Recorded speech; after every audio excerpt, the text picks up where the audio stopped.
The chi-square test. The chi-square can be referred to as the chi-square test for independence. It measures two variables to determine if the independent variable has an impact on the dependent variable. The chi-square is used when there are different subcategories within the variables. An example cited in the textbook uses sex and participation in voluntary associations. The subcategories are within sex, it can be either male or female, and within participation, it can be classified as high or low. If these variables are independent of each other, the null hypothesis must be accepted, but we'll go into that later.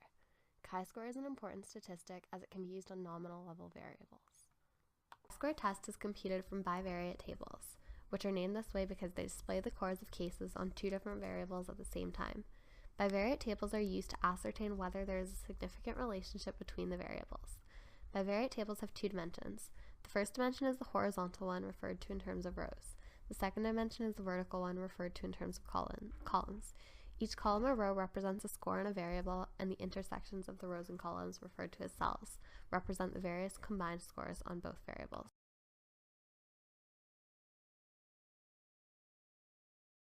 Chi-square, like other statistics, has a 5-step model that can be followed to solve it.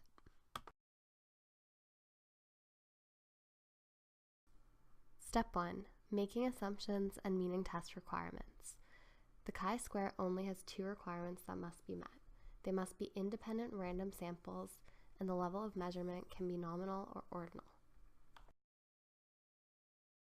Step 2. State the null hypothesis and the research hypothesis. The null hypothesis, HO, states that the two variables are independent. This means that the variables do not have an impact on each other. The research hypothesis, H1, states that the two variables are dependent. That means that the independent variable will have an impact on the dependent variable. The frequency expected formula is what we would expect to see if the null hypothesis were true and the variables were independent of each other. How to calculate this for each cell in the bivariate table is the row marginal, which is the total number of cases in the row that the cell is in, multiplied by the column marginal, which is the total number of cases that the column in the cell is in, divided by n, which is the total number of cases in the table. If we were to calculate the frequency expected from the bivariate table we used as an example before, using males with a high voter turnout, we would take the column marginal of 50 and multiply it by the row marginal of 50. This gives us 2,500. We then divide it by n, 100, and it gives us 25. This means 25 males should have a high participation rate if the null hypothesis is true. Step 3. Selecting the sample distribution and establishing the critical region. The chi-square has its own sampling distribution. It is positively skewed with higher values of sample chi-squares in the upper tail of the distribution, to the right. In order to determine the critical area for a particular value of alpha, the degrees of freedom must first be calculated. The degrees of freedom are calculated by the number of rows minus 1 multiplied by the number of columns minus 1. For example, if you have 2 rows and 2 columns, the degree of freedom will be 2 minus 1 times 2 minus 1, so it'll be 1. Step 4. Computing the test statistic. The formula for chi-square is x obtained equals sigma bracket FO minus FE n bracket squared over FE, where FO equals the cell frequencies observed in the bivariate table and FE equals the cell frequencies that would be expected if the variables were independent. Step 5. Making a decision and interpreting the results. If your x obtained is larger than your x critical, you know that it falls into the critical region. This means that the pattern observed is unlikely caused by chance alone.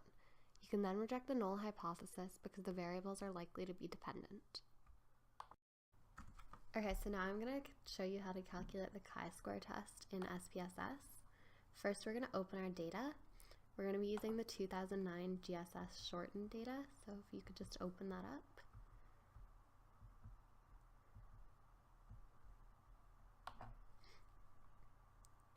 Once you have that opened, you're going to click Analyze and then select Descriptive Statistics. From there, you're going to select the Crosstabs button. The variable you're going to put in the row column is lifevict. That stands for whether the person has ever been a victim of crime. The next one is going to be LUC_RST, and this indicates whether the person lives in a rural or urban area. You'll then go to statistics and select the chi-square box. This will calculate the chi-square test. Press continue, and then go to cells. You're going to leave observed selected, but also select the expected and the column button. Then press continue and press OK. Okay, so the cross tabulation tells us what our two variables are and the percent of respondents from each population and how they relate to the dependent variable. So in our case, it's testing whether where you live has an impact on whether you're a victim of crime. It looked at urban and rural areas. So in the different sections, like for example the count section, it shows how many respondents of each category said yes and said no to whether they've been a victim of crime before. And then it also shows which percentage of the population this is. So for example, 787 urban people who said yes to being a victim of crime is equivalent to 65% of the urban population. You can see this as well throughout the rural population, with 52.2% having said yes to being a victim of crime and 47.8% of the rural population having said no to being a victim of crime, as well as the remaining 35% of the urban population not having been a victim of crime before. The cross-tabulation table also shows the expected frequency for each cell. This is shown under expected count, and this means that if the null hypothesis were true, these are the numbers that you would expect to see from each area if the independent variable did not have an impact on the dependent variable. So if whether you lived in an urban-rural area had no impact on whether you were a victim of crime, you would expect to see 756 urban respondents saying that they had been a victim of crime and 188, rounding up from 187.9, saying they had been a victim of crime in a rural area.